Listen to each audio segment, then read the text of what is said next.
Test, test, test.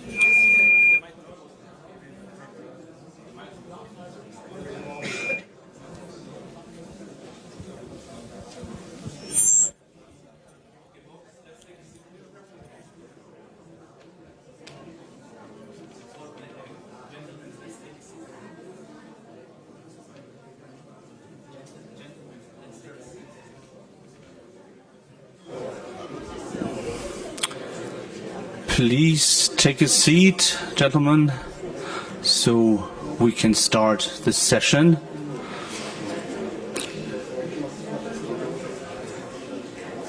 And it's important to get a translator system.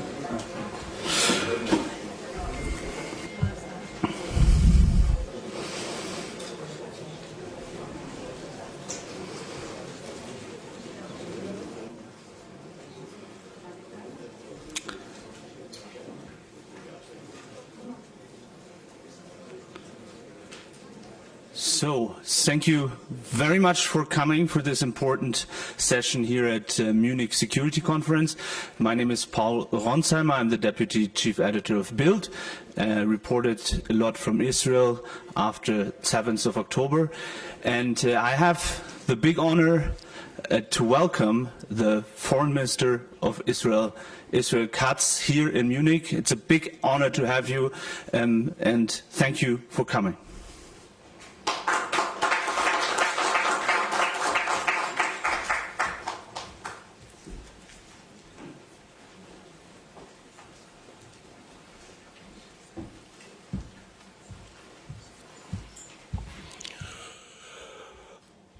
Ladies and gentlemen, honored guests, I am Israel Katz, son of Holocaust survivors, Meir and Malka Katz. May they rest in peace. I'm standing here on this podium as the Foreign Minister of the State of Israel in my first visit to Germany. For me, it's a very moving moment. As a child, I grew up surrounded by stories of the Holocaust. Every time I considered traveling to Germany as a member of the Israeli parliament, as a minister in the Israeli government, I decided not to come. I couldn't bring myself to be in a place where the greatest crimes in history happened to my family and my people. This time, I decided to come here because of the significant support of the German government to the State of Israel in these difficult times, and supporting Israel's right to defend itself against the horrible acts of the Nazi terrorist organization Hamas. My mother used to tell my daughters terrifying stories from her own experience when she was taken to the Auschwitz camp as a 15-year-old girl. She told them, today we have our own homeland and a strong army, therefore this kind of things will not happen again. But it happened. On October 7th, Israel was attacked brutally by the terror organization Hamas. Peaceful people were attacked in their homes. Elders were shot in front of their children's eyes. Kids were beheaded in front of their parents' eyes. Babies were burned alive. Women were raped. The Hamas behaved exactly like the Nazis behaved towards the Jews during the Holocaust. On October 7th, more Jews were murdered in one day than any other day since the Holocaust. More than 1,200 innocent people were murdered. Over 250 were kidnapped. Since then, we are fighting to bring them all back home and dismantle the terror organization Hamas. We are fighting to ensure the security of the State of Israel and to bring back home all the Israeli residents who had to leave their homes after the brutal attack of Hamas.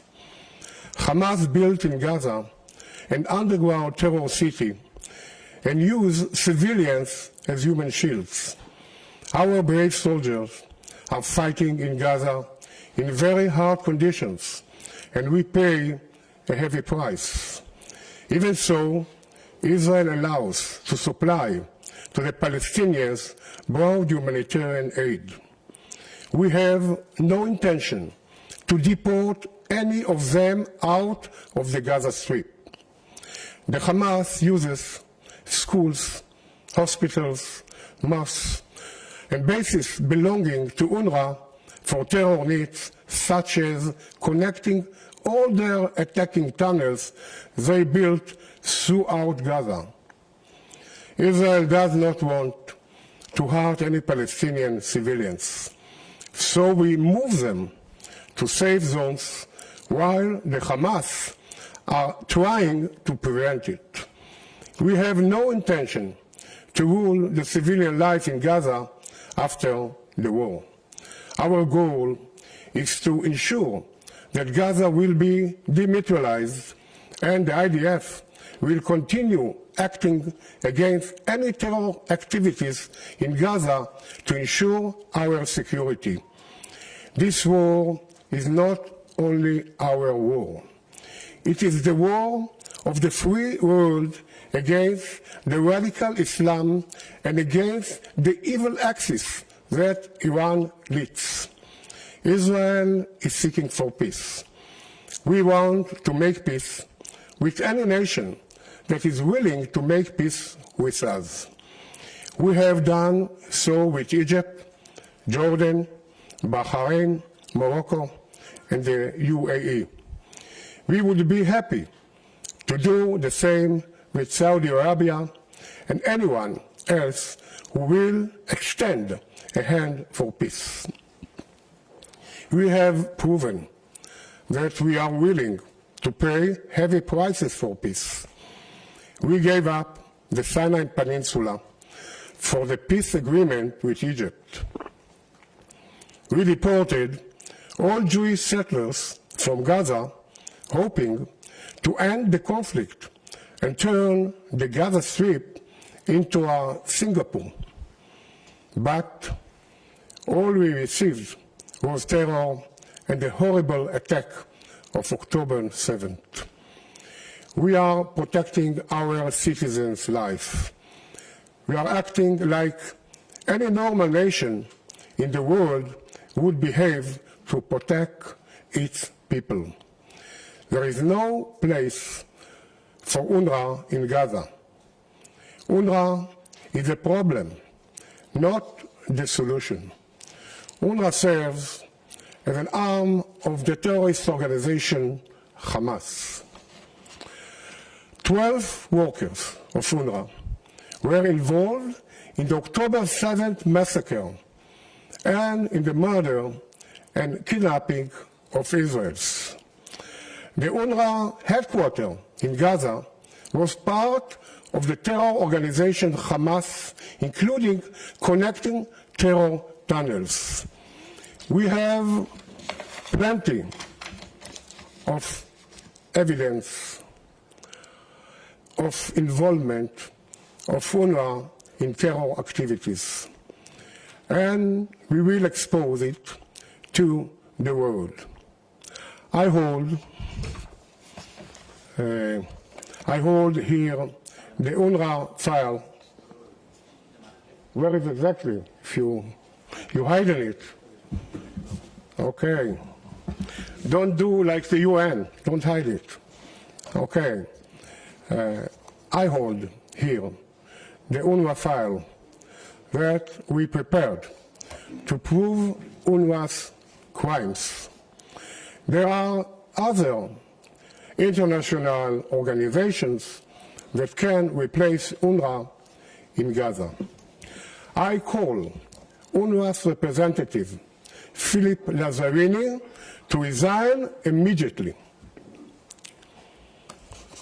Iran is the head of the axis of evil that lead terror against Israel and moderate Arab states in the region through the proxy organization it has built, founded, and trained.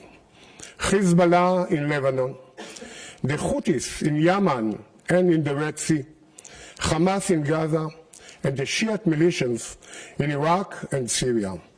Iran is the head of the snake. Iran is the biggest terror country in the world. The international community must stop Iran today to prevent war tomorrow. We cannot allow Iran to have nuclear weapons through which it threatens Israel, moderate regimes in the region, and European countries. Iran violates all its commitments regarding nuclear weapons, missile development, and support for terror. The world must respond with maximum economic pressure and pose an effective military threat against Iran. Iran is operating the terrorist organization Hezbollah on our northern border. That is why we had to move 70,000 of our citizens from the border area. The world must press Iran and Hezbollah to withdraw from South Lebanon and implement UN Security Council Resolution 1701, which defined that Hezbollah will withdraw north the Litani River. If a diplomatic solution is not found, Israel will be forced to act in order to remove the Hezbollah from the border and return our residents to their homes. In such case, Lebanon will also pay a heavy price. These days, the state of Israel and Jewish communities worldwide are facing brutal anti-Semitic attacks. Jews around the world are afraid to identify themselves as Jews. Today, we see dangerous incitement in the social media against Jews and against the state of Israel. We cannot accept such a reality. I call all governments to take serious steps against anti-Semitism. It is necessary to adopt the Iowa definition, which states anti-Zionism is anti-Semitism. I'm sure you are all familiar with the words, never again. Today, more than ever, we say clear and loud, never again. And in Hebrew, Am Israel Chai. Thank you.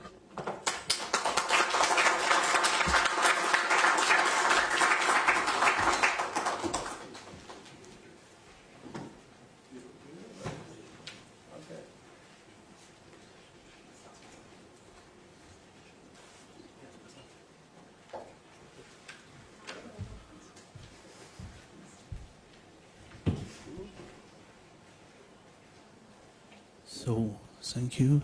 Thank you very much, Minister, for your speech. And again, welcome to Munich. And now we continue with a small interview here on stage. Thank you very much.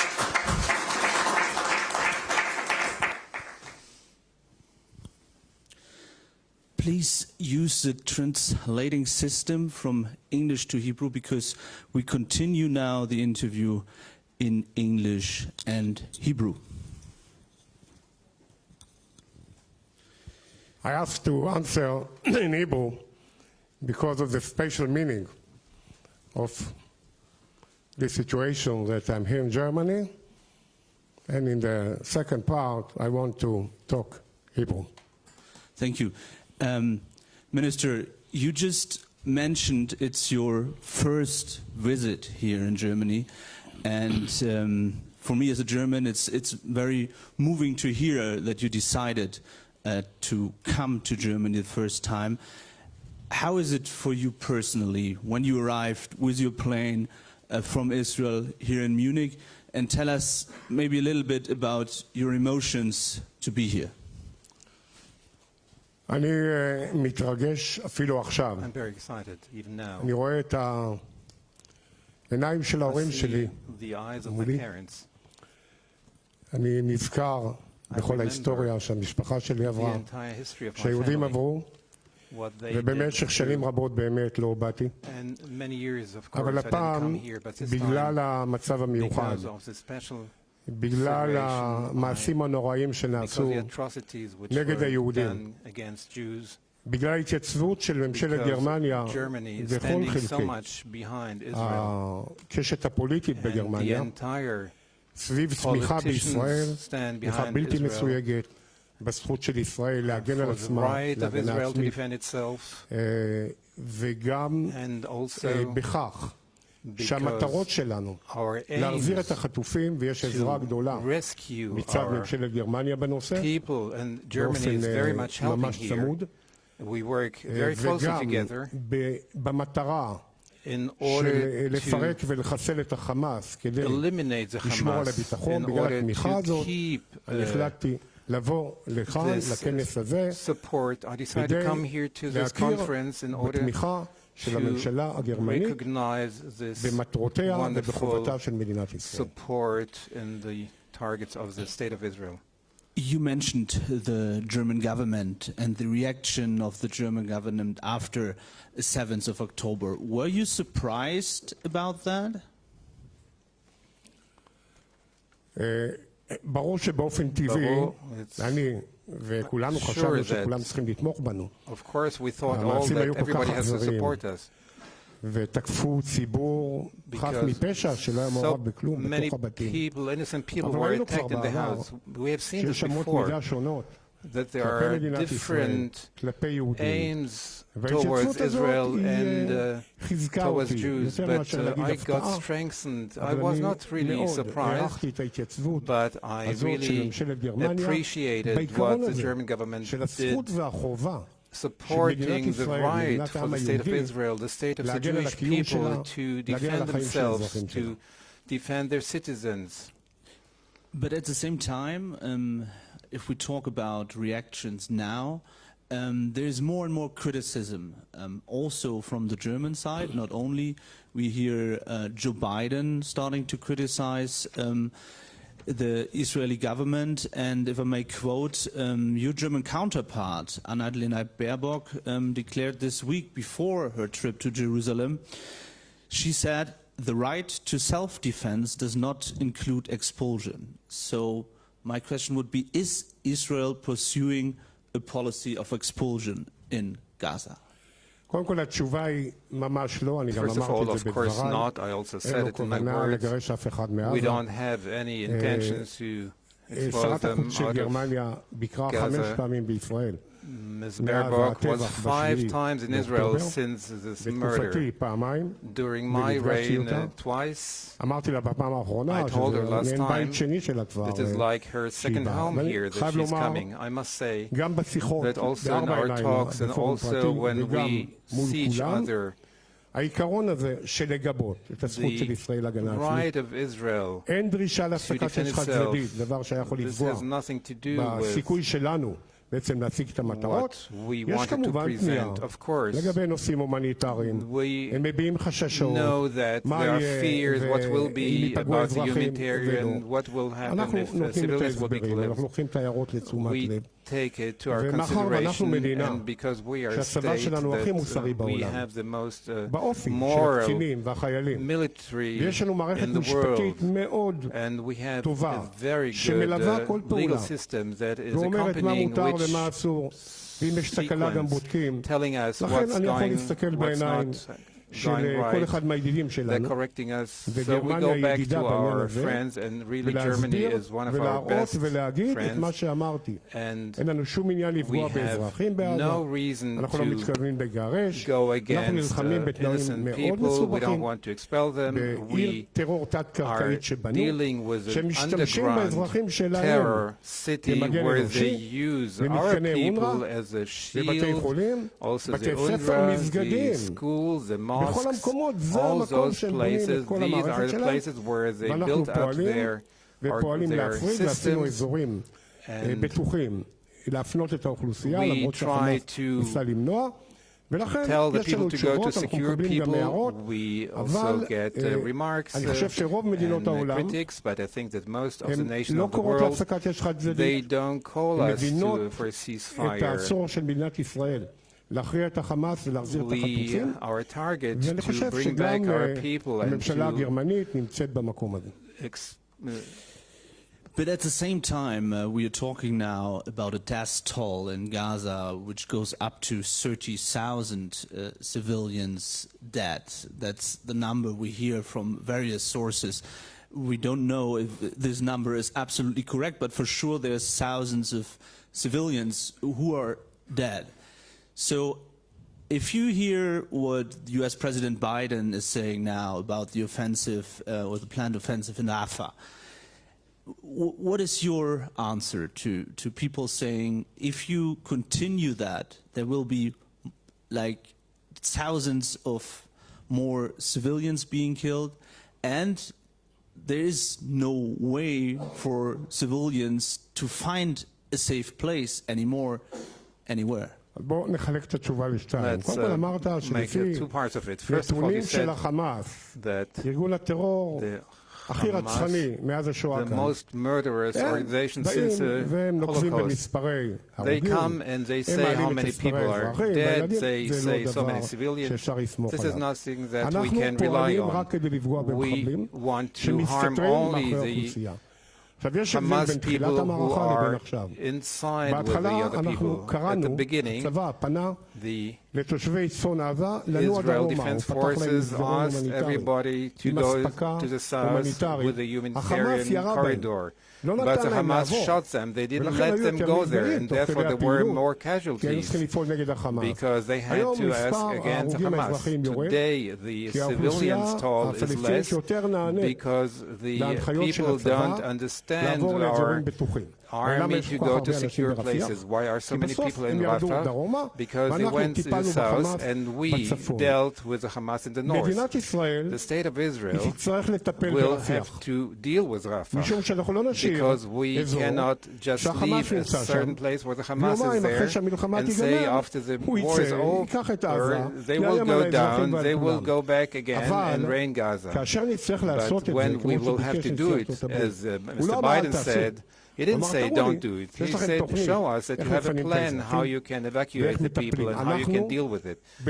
We certainly also, because we will have to do it, we will have to update him, but more than that, of course, we will deal in Rafah after we speak with Egypt about it. We'll coordinate it.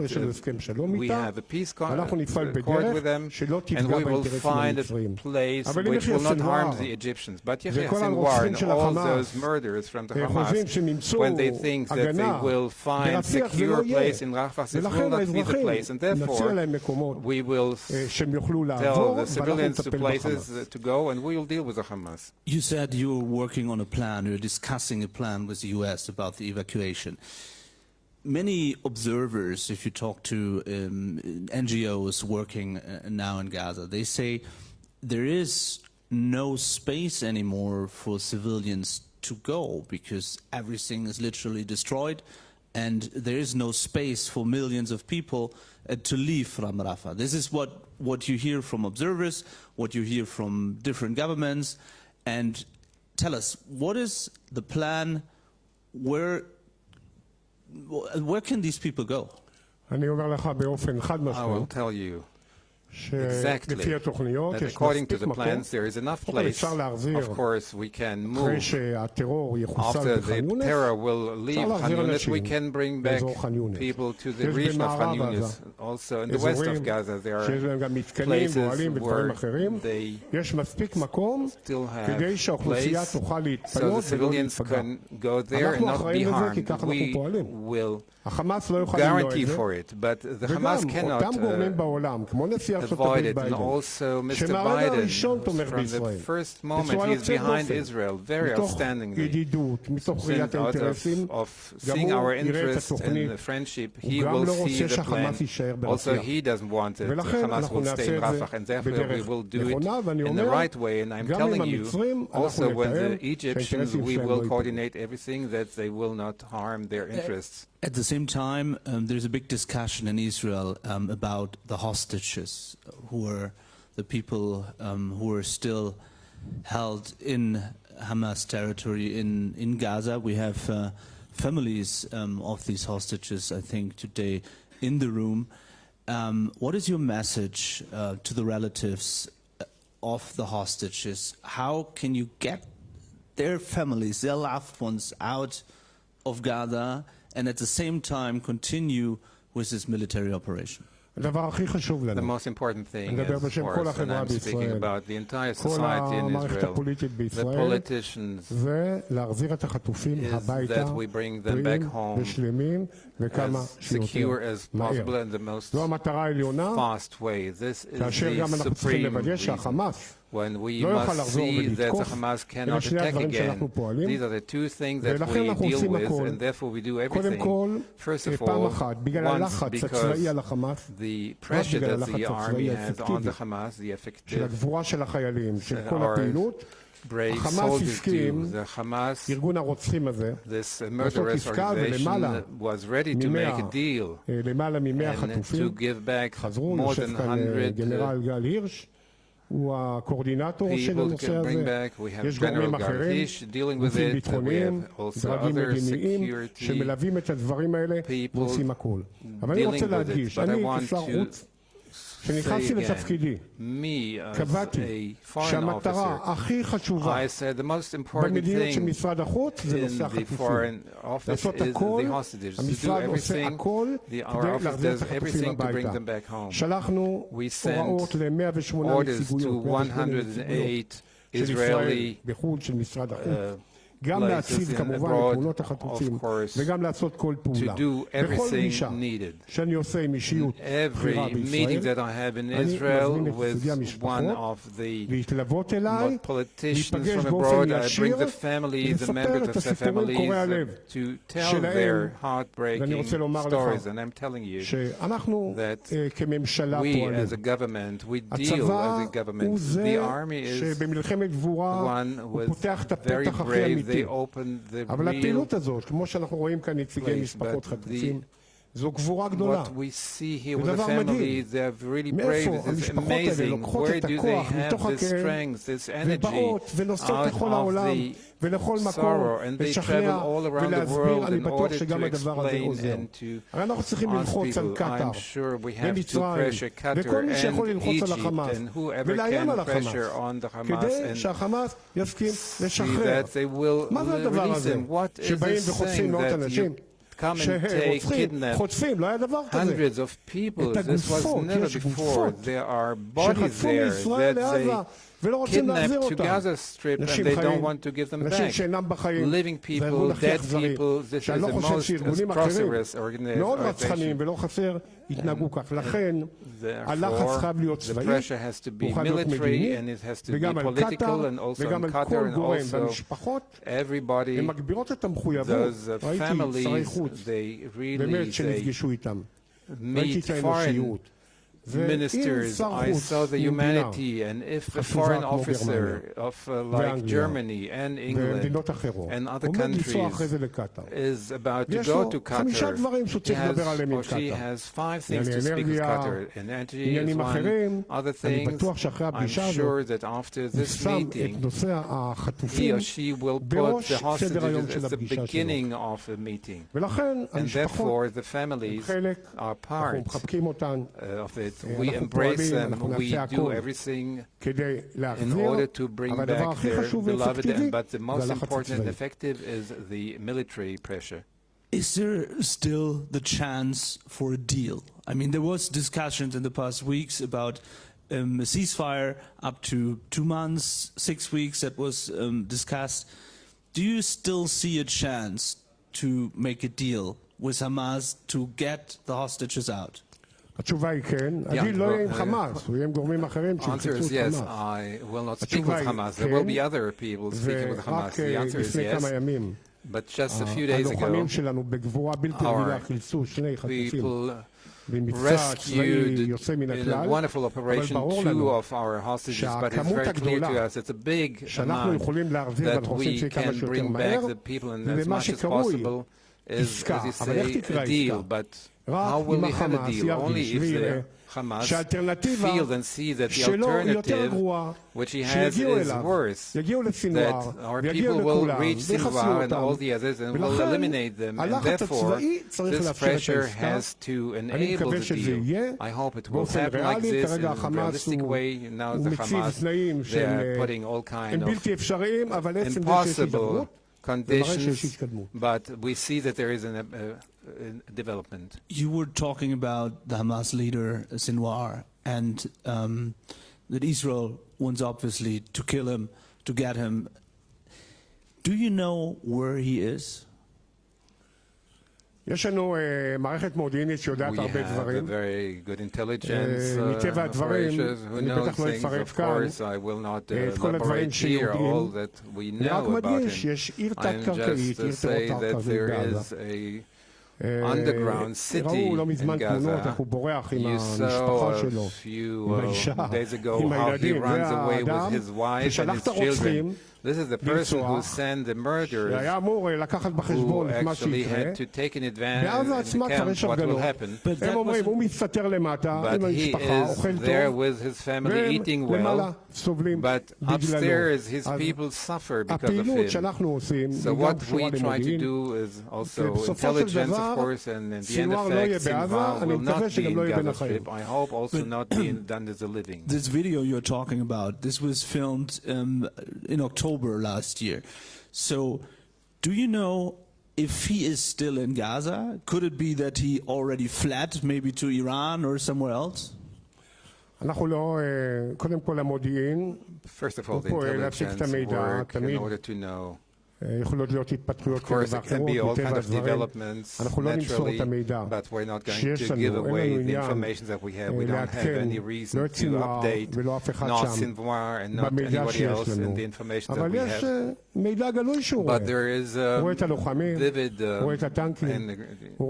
You see the tanks, you see the soldiers, that they come inside the tunnels, and as long as the time elapses, also when he escapes, he must understand that the end is clear, and from here we have our first target is to first of all take our people out, including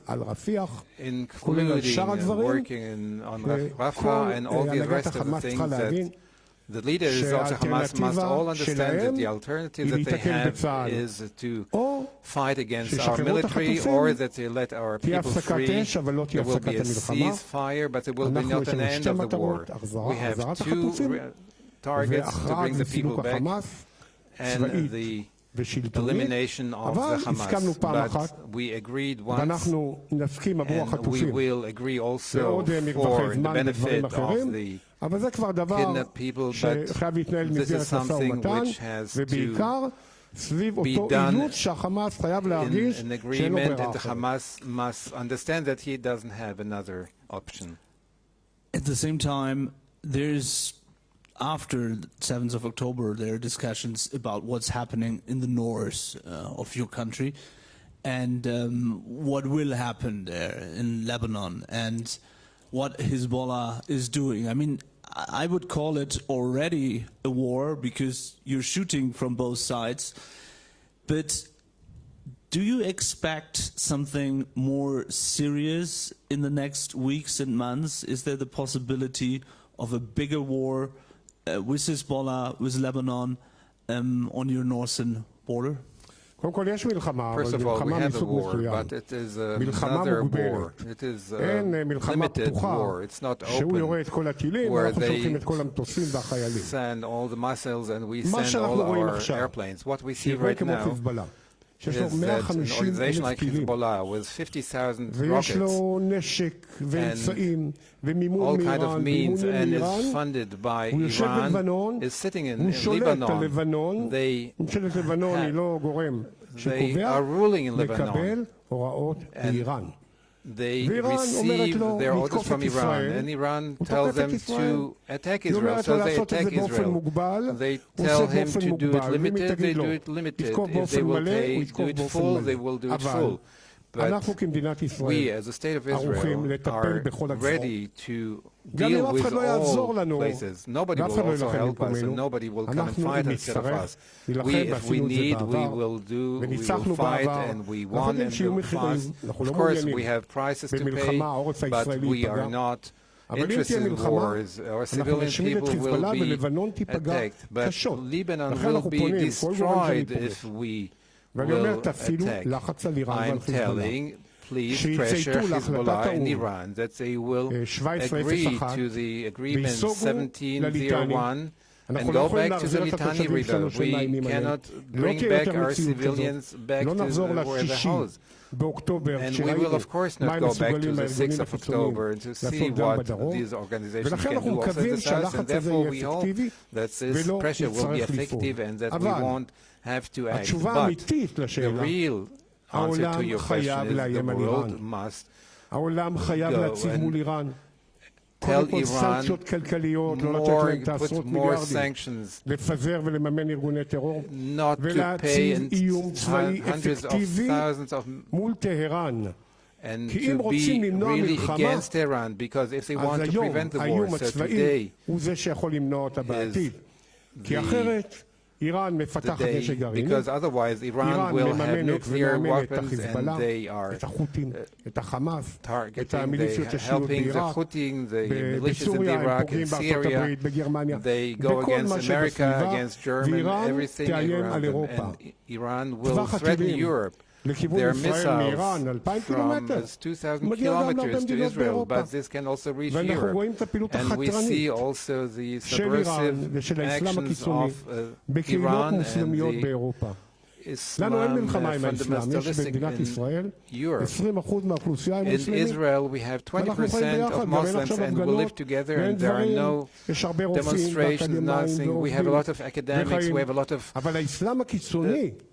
people, but the extreme Islam is something that we have to target, because otherwise those parts of the country that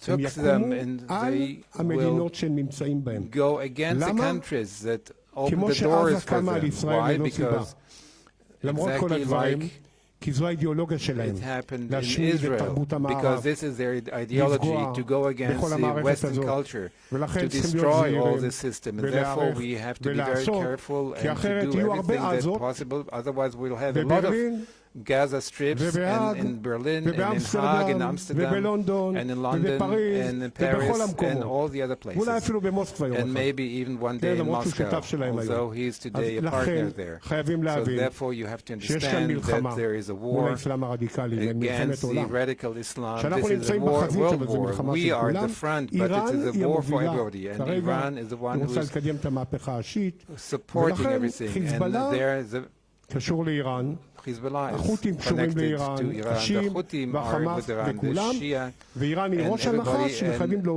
and we have to cut the head of the snake. At the end of our discussion, I would like to talk a little bit about the UN, because you mentioned it in the speech, and we're discussing UNRWA in the past weeks. And we have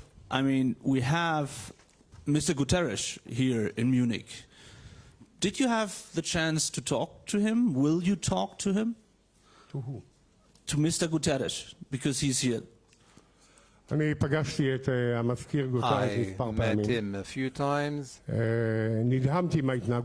I was amazed by his behavior at the beginning of whatever. He didn't say anything against it. He was critic against Israel. Instead of understanding that we have peace in the world, they support the Hamas. Not only that he doesn't go against them. The Under-Secretary General Griffiths, he said that Hamas is a political and not a terror organization.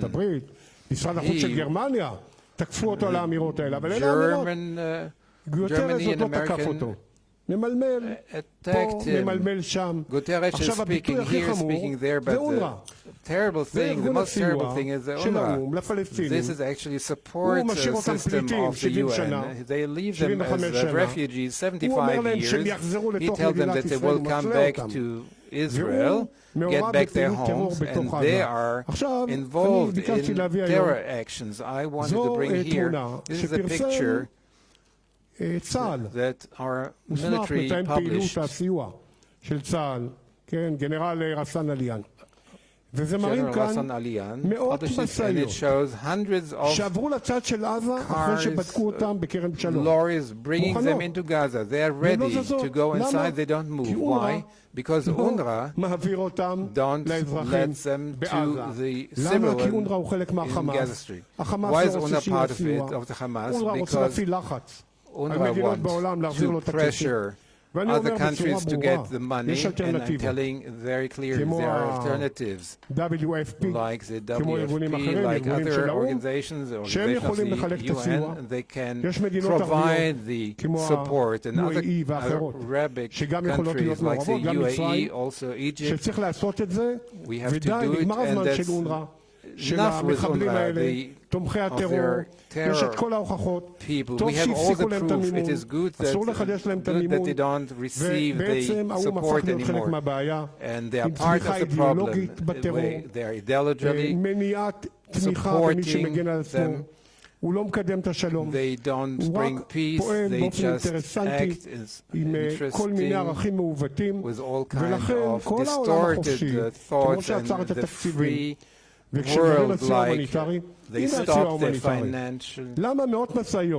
Why hundreds of lorries are there waiting? They were checked on our side. Why are they not delivered? Because of UNRWA. So let Guterres explain why this happens.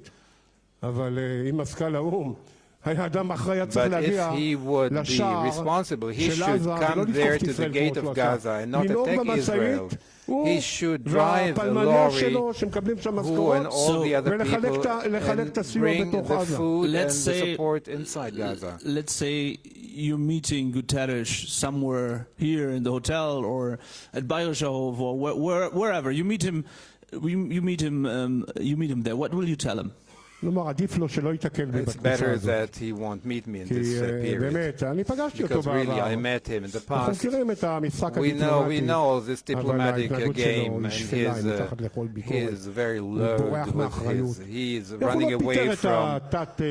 How didn't he send home this undersecretary who said that the Hamas is not a terror organization? How doesn't he take UNRWA away? Why doesn't he drive a lorry there?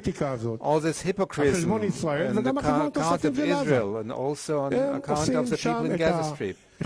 They do all their political calculations. I'm sure that no person who is integrated should not speak with him at this time. And we have to ask Nazarini to resign immediately. It's not only him, I told. We have a whole leaflet with a lot of information. I really want that you will see all the information. Thousands of people from the UNRWA are from the jihad, and they were part of the attack. They hid and the